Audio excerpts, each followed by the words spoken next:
sa hawanan sa Misco Radio 87.5 FM. Amo karon hatod ang mga maundanong balita. Pinaagi sa Misco Radio Patrol Balita sa hapon. Dinhi inyong masayran ang nagkadaiyang labas nga mga balita sa atong palibot. Misco Radio Patrol Balita sa hapon. Ug karon ang inyong mga tigbalita.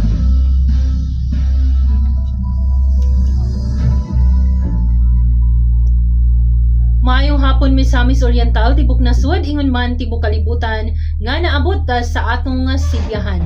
Adlang Miyerkules karon, Marso 4, tuig 2025. Nagapaminaw kamo sa Miso Radio 87.5 News FM, kinyang tigbalita, Miss Or Step Berganyo. Alang sa Miso Radio, Patrol Balita sa hapon. Kini man ang unang balita, karong orasa. Sa balita sa paugnat sa Kusog, Ilocos Norte, nangandam na sa Little League Nationals. O Bineldi o Arellano, mi patigbabaw sa NCAA Women's Volleyball. Sa Celebrity Balita.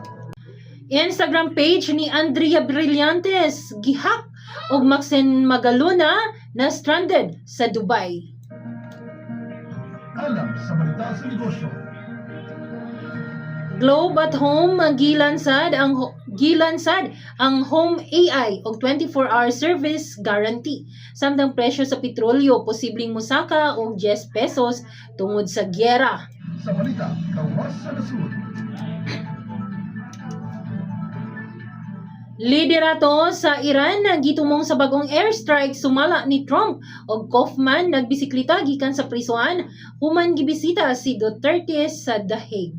Og bagong 5-year plan gipunting ang high-tech push ubos ni Xi Jinping. Sa balita, sulod sa nasud. Ikaupat nga impeachment complaint batok VP Sara Duterte gideklarar nga sufficient in substance og Vice President Sara Duterte nanawagan og permanenteng ban sa motorcade og vehicle caravan. Og perjury case batok kang Madriaga gisang at usab sa Vice Presidente sa Taguig Prosecutor's Office. Sa balita sa rehiyon.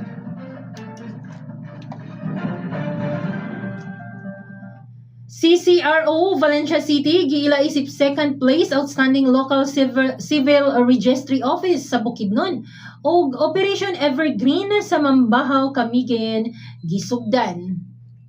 Sa alam sa balitang lokal. 7th The Voice ug 6th Sayo Kabataan first and second weekly round winners ginganlan. Tourism Officer sa Miss Or suportado ni Deputy Speaker Imano ug pagpangandam sa Padayon Cup 2026 gisugda na.